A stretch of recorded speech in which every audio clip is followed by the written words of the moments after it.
Hudson carries on that legacy today. We are grateful to have representatives from many of our international friends joining us here today. Many of them from some of our allies are research fellows and senior fellows here at Hudson Institute to improve our understanding and our ability to talk with friends and allies in substantive and continuous ways. I particularly want to thank Ambassador Sandhu for his work advancing the Indo-American relationship. He's been a great friend, and we've had many conversations with him, and I want to thank him for his great representation of India here and his diligent efforts to try to help us understand what's going on in India and in the Indo-Pacific. Thank you, Ambassador.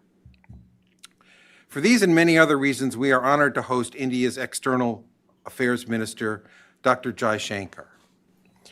For this discussion, he's going to be joined by my colleague, Walter Russell Mead. This discussion is important, I think, as is evident to most people here, because both of our countries are at a critical point in the history of the world, and the future of that world is going to largely be shaped by our ability to work together and with other allies around the globe to create a better and safer future, rather than a more chaotic and a future filled with conflict. Therefore, this is a critical time for us to not only better understand, but better figure out ways to work together as we have never worked together before. Dr. Jai Shankar is a member of the upper house of India's parliament. Before assuming his current role in government, he served as foreign secretary and has been India's ambassador to the United States and India's ambassador to the People's Republic of China, among other countries. I don't think I need to tell this group, he is one of the most respected diplomats in the world. He is considered one of the most competent and around the world, if people have problems, they frequently call him to help them sort it out. He is also the author of a best-selling book, The India Way, Strategies for an Uncertain World, which compellingly articulates India's current and future position in the world, and I recommend it highly. Many times people want to understand others through distance. I think it's very important to use the expertise of people who are at the front line and have thought deeply and experienced deeply the issues that are going to shape our world. Joining him for this discussion is Walter Russell Mead. He is the Ravenel B. Curry III Distinguished Fellow in Strategy and Statesmanship at Hudson Institute. Many of you know him as the Global View columnist of the Wall Street Journal, and he is the James Clark Chance Professor of Foreign Affairs and Humanities at Bard College in New York. Walter multitasks. He's author of numerous books, including the widely recognized Special Provenance, America's Foreign Policy and How It Changed the World. His newest book, Ark of a Covenant, The United States, Israel, and the Fate of the Jewish People, has been recognized by the New York Times and the Wall Street Journal as Best Book of the Year. Ladies and gentlemen, thank you for joining us for this important discussion. Please join me in welcoming Dr. Jai Shankar and my colleague, Walter Russell Mead.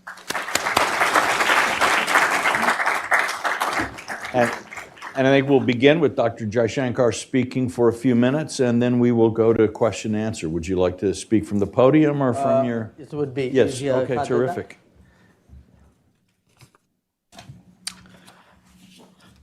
Good morning. Good morning to all of you, and it's a real pleasure to be back here. It's been some years, but of course we've been talking to each other. I was told that the topic for the day is India and the new Pacific Order. Am I correct? Now, I wasn't sure whether the Pacific was with a capital P or a small p, but either way, we are into it.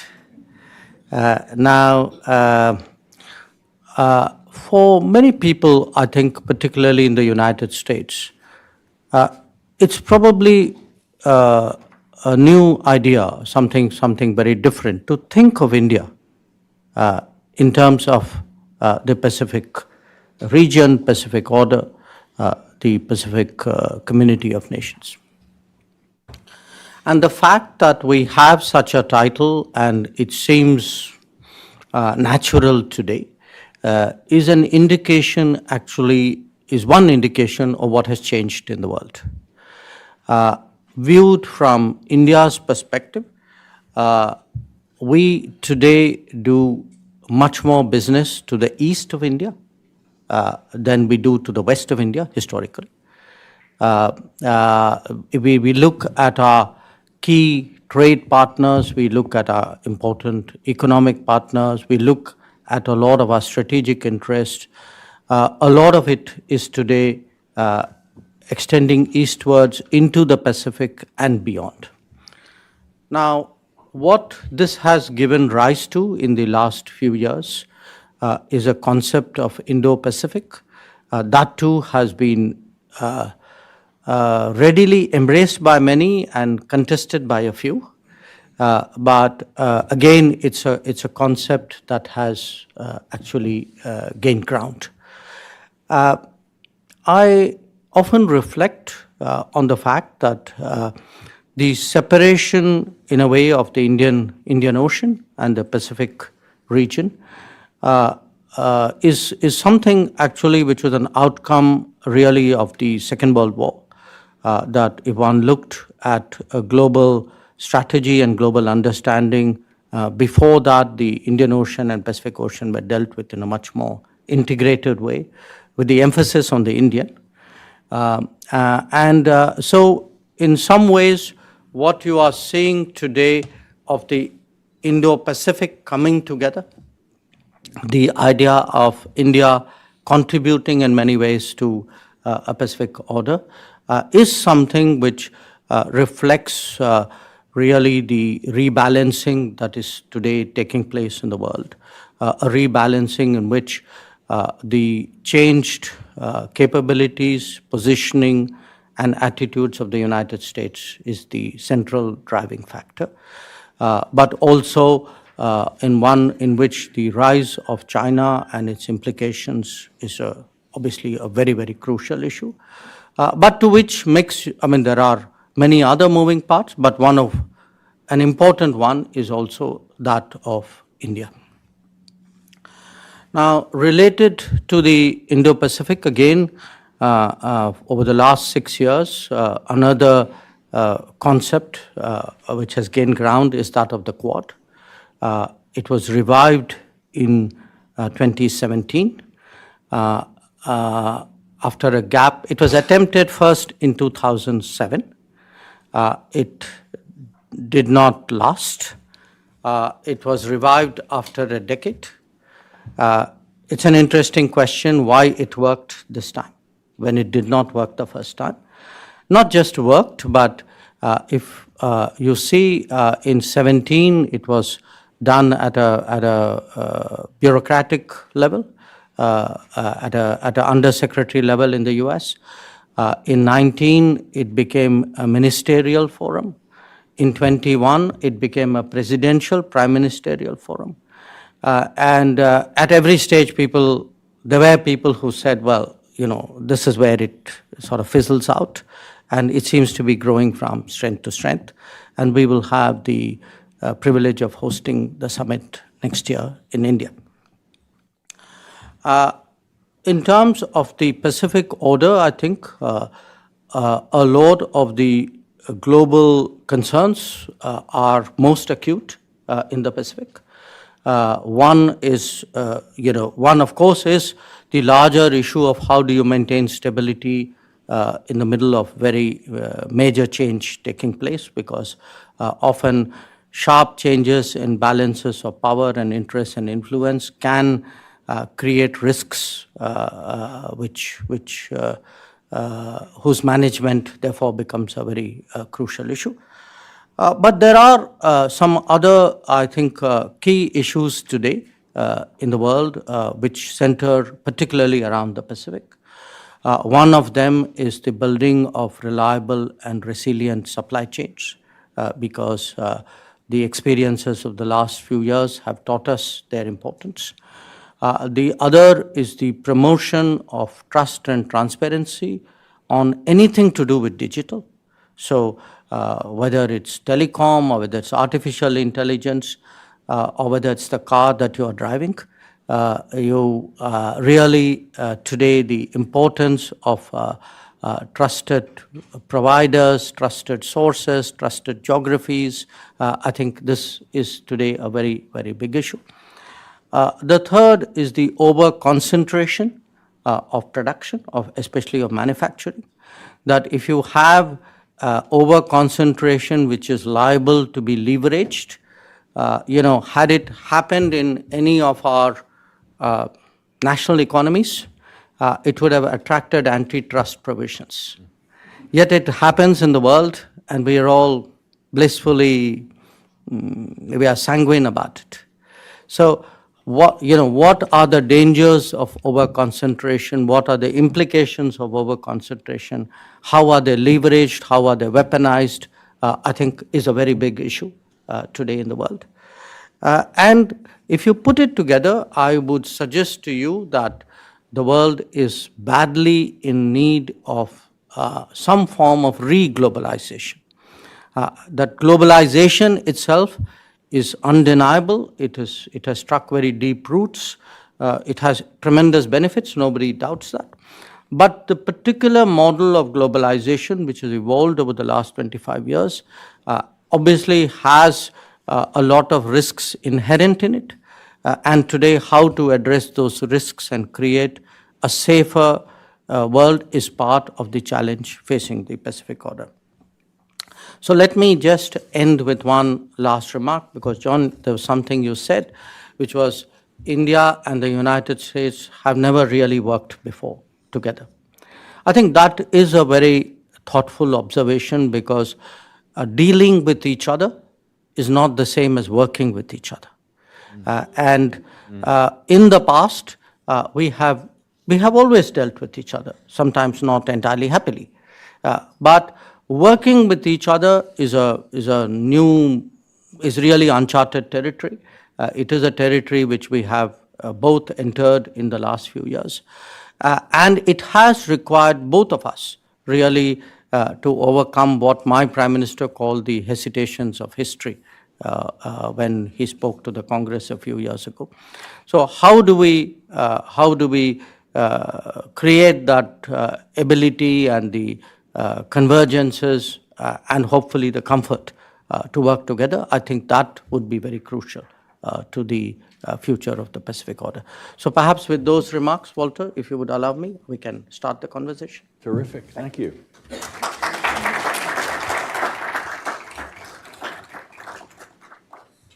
Thanks for those remarks, and thank you so much for being here. You really do Hudson great honor. I want to say I'm especially grateful because while Hudson is a nonpartisan think tank and we work with people in both parties, many would say that Hudson has closer relations sometimes with the Republican Party. So we especially appreciate that you have reached out in a way, in a bipartisan way, toward the opposition. It reminds us that both India and the United States are democracies, do believe in pluralism, and we at Hudson appreciate this sign of India's concern, faith in that principle. This is also, by the way, I just saw yesterday that Swami Nadan had died at 98, I believe. He was an example of Indian-American cooperation, not on the governmental level, but his work with Norman Borlaug helped establish the Green Revolution, which has been transformational in the lives of literally billions of people in India and around the world. And this is, this reminds me at least of what the US and India, what Americans and Indians can accomplish together. And I hope we will be seeing more of it.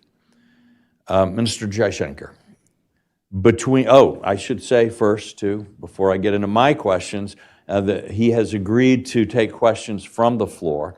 And the way we do this at Hudson is we ask people to email questions. I know you all have cell phones here. I know you know how to text while listening. So we ask you to send questions to press, P-R-E-S-S, @hudson.org.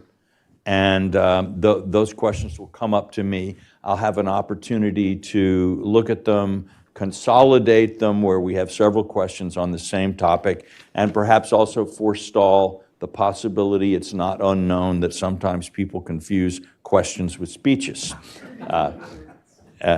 So please do that, and we will conclude the meeting with your questions. At the G20 and elsewhere, we hear that India is looking for a change in international architecture or in the way world politics works and world institutions. I've also heard India described as a reformist rather than as a revisionist power. It seeks real change in the status quo, but not necessarily in the way that perhaps some of our colleagues and friends in Russia and China might do. What is it that India is looking for in change in the world situation, and how does that affect, do you think, India's vision of where we're all going? Let me put it to you this way, that, the world as we live it today is largely a Western construct. Now, if you looked at the world architecture, to use your words, there's been obviously enormous change in the last 80 years. If one looked at the major economies of the 1940s and 50s, they are very different from the major economies today, and nothing illustrates it more than the G20 itself. The list of the G20 will tell you is the easiest way of actually getting a sense of the changes in the world. Now, for India, when we confront a largely Western created architecture, obviously we would like to encourage and facilitate and induce and pressurize changes which are badly needed. But it is done to add a non-Western layer and a input. So I make this very important distinction where India is concerned. India is non-Western. India is not anti-Western. So when we speak about, and I give you an example which we discussed even at the G20. It's very clear today that if we are serious about climate action, if you are looking to sustain, to ensure that sustainable development goals are well resourced, then somewhere we have to find the financial muscle for that. Now, for us too, it is the international financial institutions, the bank, the World Bank and the fund, which will be at the core of that effort. So a lot of what we are seeking to do is to improve and, I would say, refresh institutions, make them more fit for purpose. And that even applies to the United Nations. We do believe today that, a United Nations where the most populous country is not in the Security Council, when the fifth largest economy is not there, when a continent of 50 plus countries is not there, that United Nations obviously lacks credibility and to a large degree effectiveness as well. So the whole, when we approach the world, it's not with a, sort of pull down the pillars kind of approach. It is very much, what can we do to make it better, fitter, efficient, purposeful. That's the kind of mindset we bring to bear. Well, I have to say, I find myself in agreement with much of what you say, especially when I look at the United Nations, and I think that in the official UN system, India is sort of said to be equal to Luxembourg. They both have one vote in the General Assembly. I like Luxembourg. Well, I have nothing against. Actually, if you're ever in Luxembourg, eat the duck. It's fantastic. Okay. But but the idea that those two political entities should be equally weighted in the United Nations is, I think, an absurdity that future generations will not be able to understand when they look back at our times. Now, over the summer, you said that there are three big Eurasian powers Russia, China, and India, and that the Indo-Russian relationship is not transactional, this is geopolitical. How do you see India-Russia relations, especially at a time where Russia and China appear to be working much more closely together than before? You know, this approach is not something new. In fact, since independence in India, this has been the basic thinking about our geopolitical predicament, which is if there are three major polities occupying the landmass, the central landmass of the world, then how do you ensure that there is a balance, and how do you ensure you are not facing an adverse balance? Now, we had a phase, I would say late 40s, which were particularly testing for us. You know, this was when this is still Stalin's Soviet Union at that time. I think the Indian diplomacy very sensibly set to work on the basic international relations principle of your neighbor's neighbor. So your neighbor's neighbor is intrinsically well disposed towards you. Since the 50s, actually, there's been a very systematic mutual cultivation. Now, it's not just us thinking about Soviet Union, now Russia. It's also the Russians thinking about India with the same principle and the same logic in mind.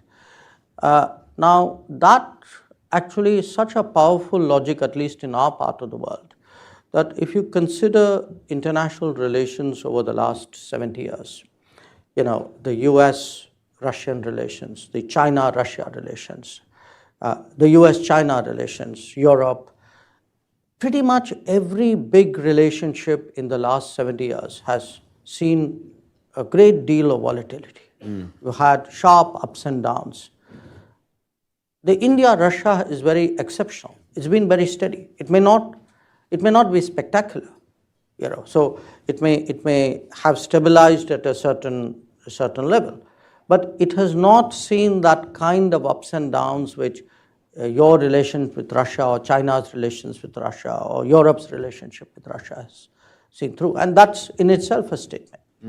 Now, if one looks at the world today, Russia today, I think as a consequence of what is going on in Ukraine, it seems to me clear, and I assume it seems to them clear, that in many ways Russia's relationship with the West has broken down. And in that case, it's logical that Russia focuses more on the Asian side of Russia.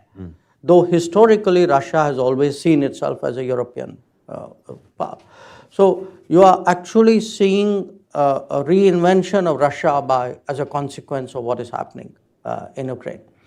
You can see much of that will naturally focus on China, because that's the first and the largest country and economy that Russia encounters when it wheels around and looks at Asia. But then again, India will and has come into calculations as well. So I would predict actually a Russia which would consciously focus on the non-Western world, away from Europe, away from the United States. Look much more at Asia, look possibly at other regions as well, but Asia is economically the most active. Yep. So I guess that's what you're going to see. Okay.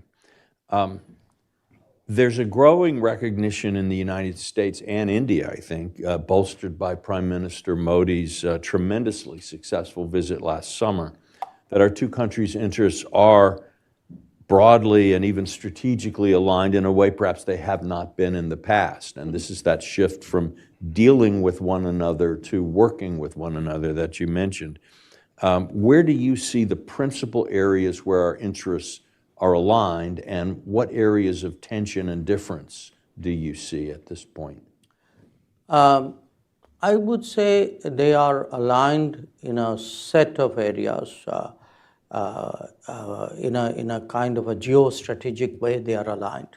That we both want to see a certain stability and a certain set of rules and a certain, I would say, distribution of power, which is advantageous to both of us, and our interests are not clashing in that respect.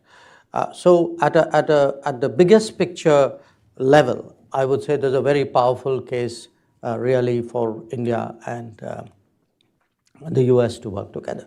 So if you look even within our systems, historically, it was actually our national security side which had the greatest suspicion or reservations about each other. Today, it's the national security side which is the most enthusiastic about it. The second is actually the economic side, but an economic side which is very heavily tech focused. Yes. Because if one looks at the direction of the global economy, in fact, you look at our own lives, the tech component of what we use and do and live amidst is increasing. And this what you can call it the knowledge economy, the information embedded economy, I think has created again a very powerful new convergence between us. Because at a global level, the United States will need partners, India will need opportunities and possibilities. So to me, if we are today talking about ISET, if you look at American priorities like the IRA and the CHIPS Act, I think these are all factors which will create a stronger sort of bonding.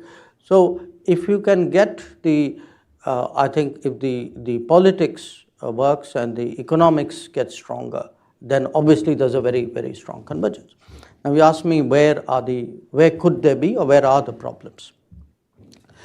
We are both, we are democratic societies, we are incredibly diverse, but we are diverse in very different ways. Yes.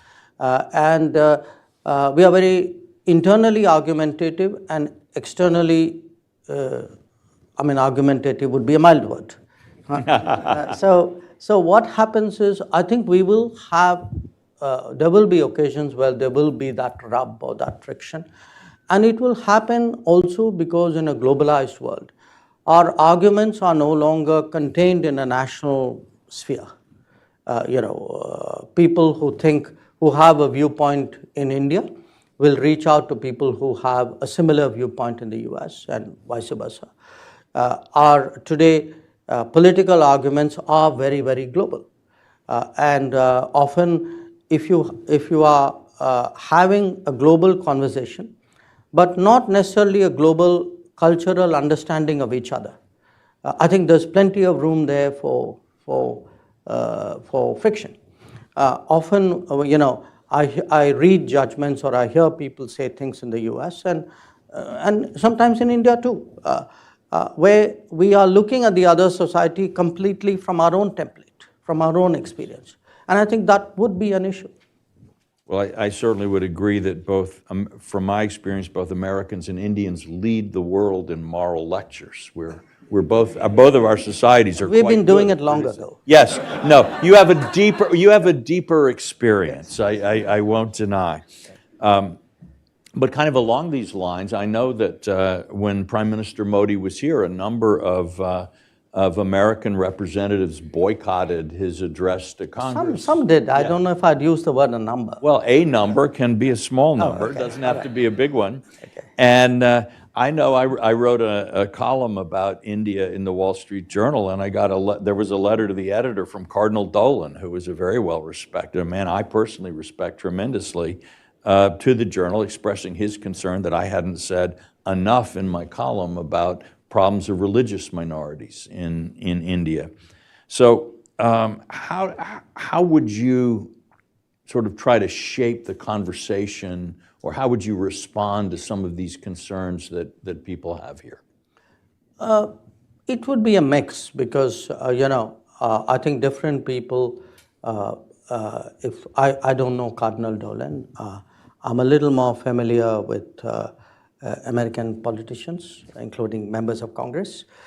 So I'm not, I know many of them have strong views, often electorally driven, sometimes culturally driven, all of that. So I'm a little hesitant to address specific examples. But as a broad proposition. Yes, yes. Look, as a broad proposition, all I can say where India is concerned is the underlying culture of India is deeply pluralistic. In fact, I cannot think of any society in the world, and I've lived in many of them, whether I look at Europe or look at North America, and US is very pluralistic. China, I've lived in Russia. The diversity and the layers that you get in India, and you can slice it in different ways. It could be ethnicity, it could be faith, it could be language, it could be traditions. It's actually unique. It's truly in multiple axes the most diverse space in the world. Now, it is something. Now, when you have that kind of diversity, that diversity will always have its own conversations and discussions. It will be there will be attempts to get a certain balance right. There will be corrections. There will be recorrections. It's in the nature of diversity. The only way you won't have those dialogues is when you don't have diversity, or when you have imposed something so strong that everything is okay in that place because everybody has either been forced to agree or conditioned to agree with each other. So we actually are a much more looser society where there's almost a natural inclination to disagree, and that is our national character. Now, when you have people who have not come through that experience, who for them, are listening, it's like you're listening to the next room. You really don't know the people in the next room. You're picking snatches of conversation, and then you are making a judgment or an opinion based on that particular soundbite that you picked up.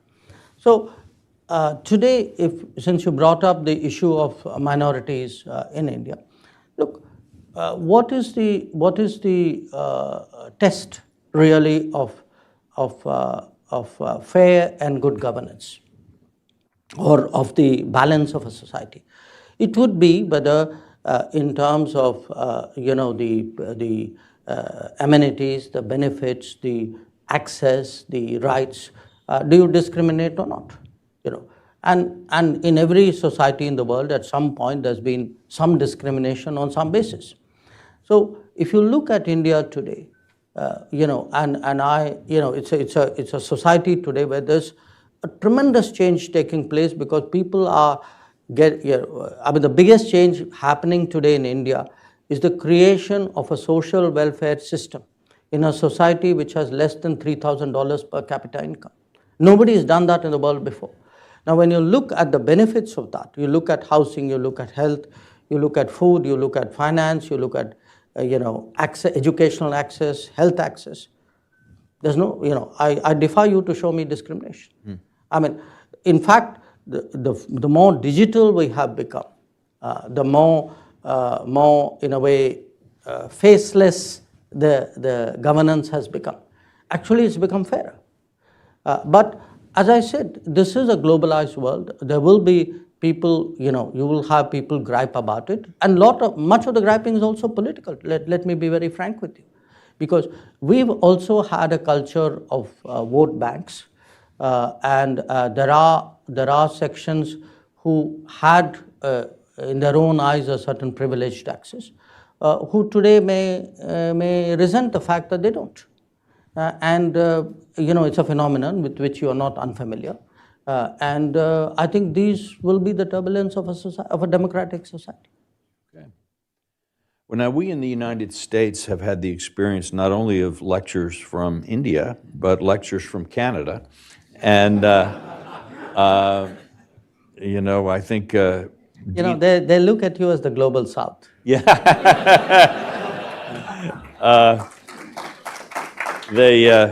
it's one of the more interesting relationships. And I think Dean Acheson once wrote an essay about Canadian criticisms of the United States, and he titled it "Stern Daughter of the Voice of God."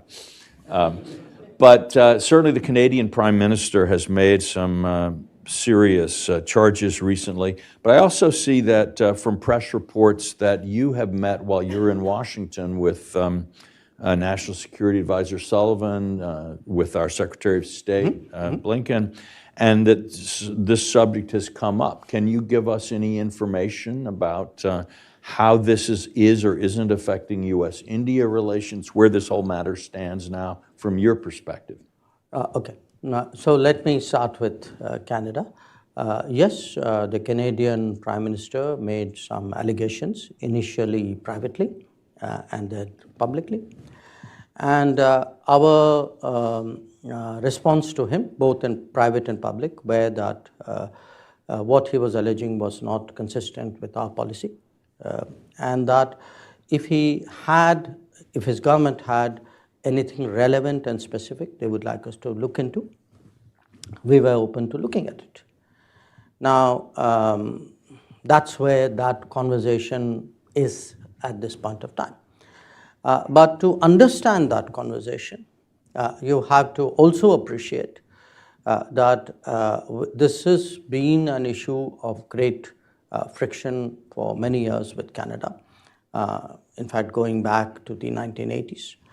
Then it became dormant, but in the last few years it has come back very much into play because of what we consider to be a very permissive Canadian attitude towards terrorists, extremists, people who openly advocate violence.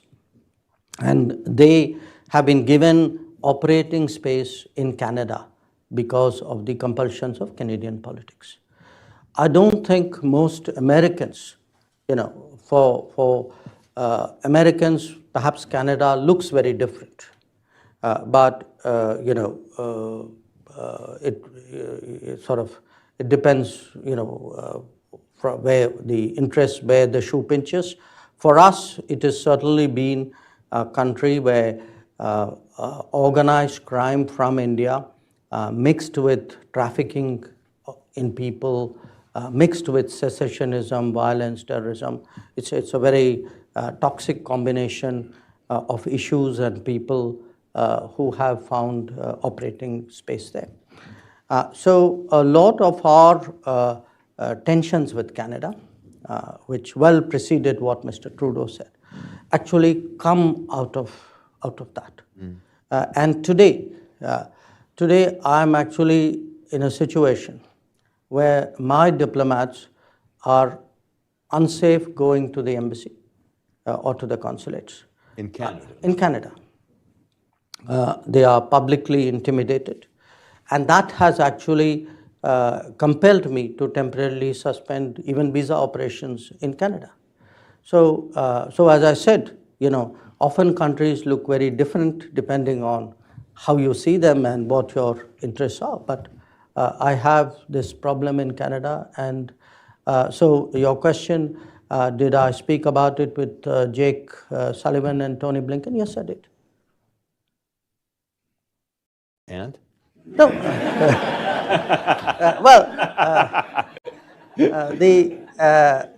Let's put it this way.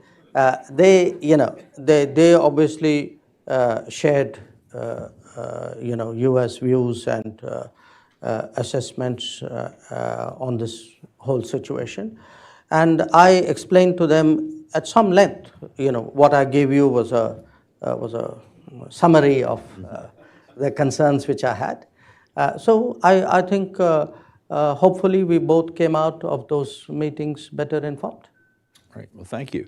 Well, we are about to go to audience questions, and I see I have some here, but while I'm looking at them, Do you have any advice for Americans who want to learn more about India? Where should young people or older people who are interested in this, where should they go to learn about this country that is looming larger and larger in American foreign policy and in world affairs?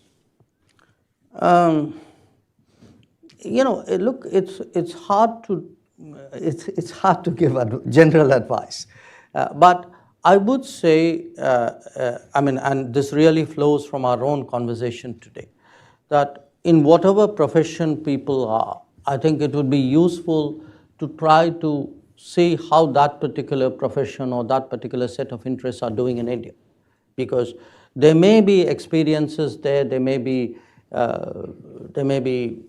thoughts there, ideas there, which people would find useful. For many years, India has been an absorber, an active searcher for best practices around the world. I think today we can also contribute to best practices. I give you some very different examples of this. You would have all seen that our very persuasive advocacy of yoga over the last decade has improved global health. So if anybody wants to get up in the morning and wants to have a better day, my suggestion is please, look at your phone and find the most conducive yoga practice. But on the other hand, if you are someone in the digital world and you see really how creatively today, digital mediums and practices are being embraced. And I give you an example. If you are going shopping in India today, you can leave your wallet behind. You can't leave your phone behind, because most likely the person you're buying something from will not accept cash, will want you to pull out your phone, look at the QR code and make a cashless payment. Now, we are clocking, last year we clocked 90 billion cashless financial payments. Just for a reference, the US was about 3, and China was 17.6. This year we probably would exceed. I saw the June figures, it was 9 billion transactions in June alone. So I'm giving you that as an example. Street vendors today will have a QR code on their cart and say, just make your payment there. So it could be digital, it could be wellness, it could be food habits, it could even be, this whole discussion today we have about pluralism, identity, culture, tradition. I think there are things to learn there, and I equally, just so that people don't think I'm back to that moralizing path, I do think Indians too, are getting very global. The world comes at you every waking hour through this wonderful instrument we carry with us. And the more we absorb, the better off we are. Okay, great. Well, now I have some questions from the audience to ask. We have one from one of my fellow press reptiles who is here in the group today, has said that President Biden appeared confident enough in the intelligence about alleged Indian government involvement in the murder of Hardeep Singh Nijjar to raise the issue with Prime Minister Modi at the G20. He asks, what have you done in response to the U.S. and other Western concerns? Maybe we've answered some of this already, but... Sure. I think I answered that. You've answered it. Okay, we move on. This is from someone at a think tank. We see India playing an increasingly important role in new multilateral groups like the G20, Quad, I2U2, India-Middle East Economic Corridor, et cetera. Is the Indian government looking to utilize this diplomatic momentum to strengthen more regional groupings such as SAARC, the Indian Ocean Rim Association, particularly the IORA? Yep. We actually have an IORA meeting next month in Sri Lanka. I'll be going for that.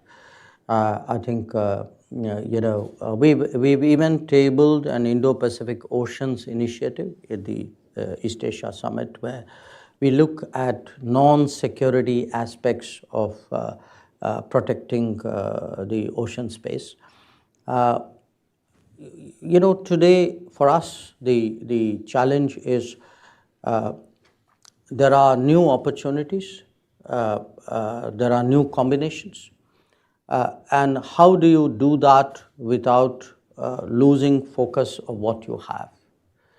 So it's a kind of, it's a bird in the bush and the bird in hand, but you want to keep both of them. Part of the challenge is also to keep the older partners convinced that your interest in what you've been doing for some time remains.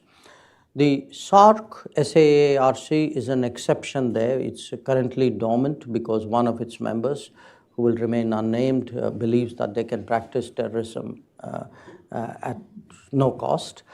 So that's an exception, but otherwise we've been pretty much active, and really even the latest latest initiative we're looking at is this Middle East corridor, which has India at one end and Europe at the other. So it has, for the moment, Saudi Arabia and the UAE, but it is it's got the US as well as a kind of a guarantor partner, if you would. It really has a lot of possibilities because, given if we can find a more seamless, effective, competitive logistics between India and Europe, I think it will have enormous consequence for the global economy.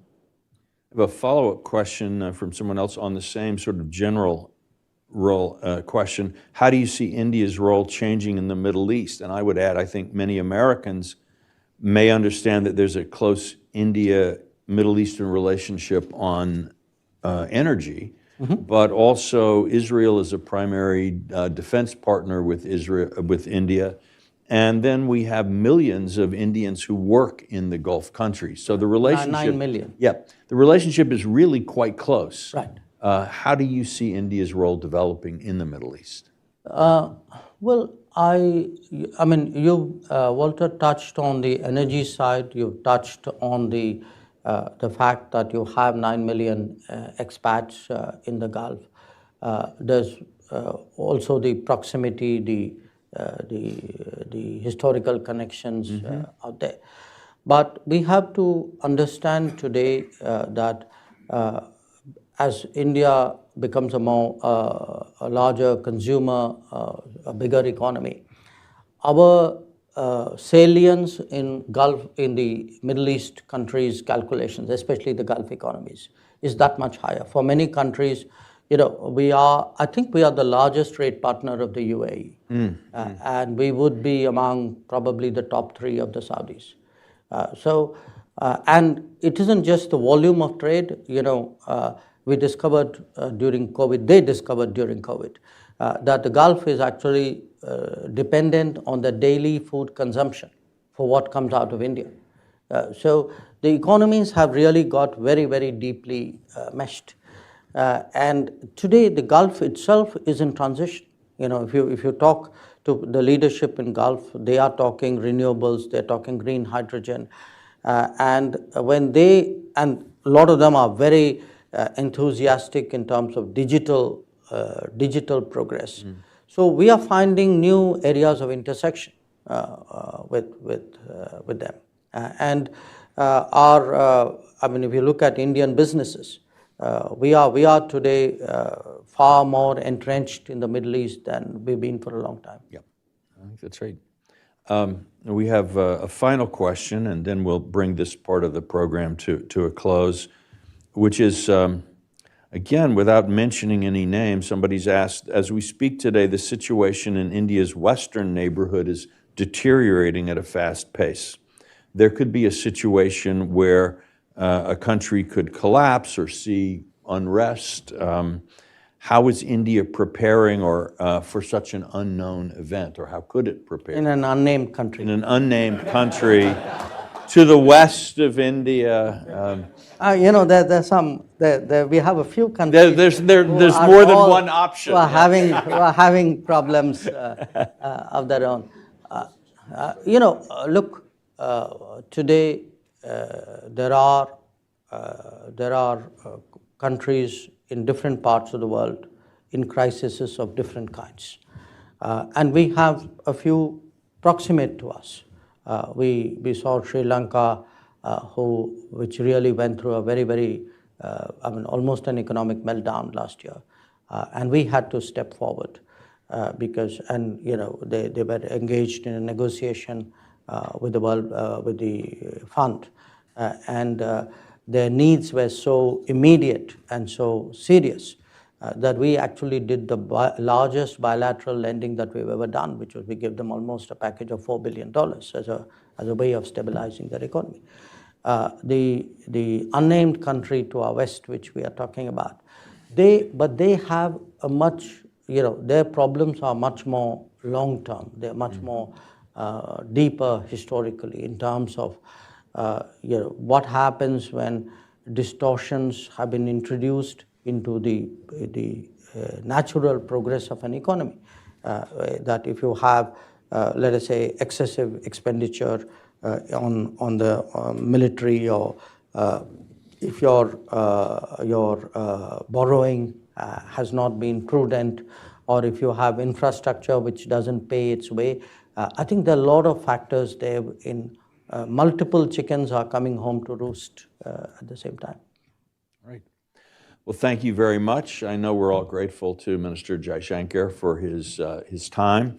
I'll ask you to respect that time as we go. He has a very busy schedule today, so he and I will head out here. There is coffee and other assorted delicacies in the back, I'm afraid more American than Indian.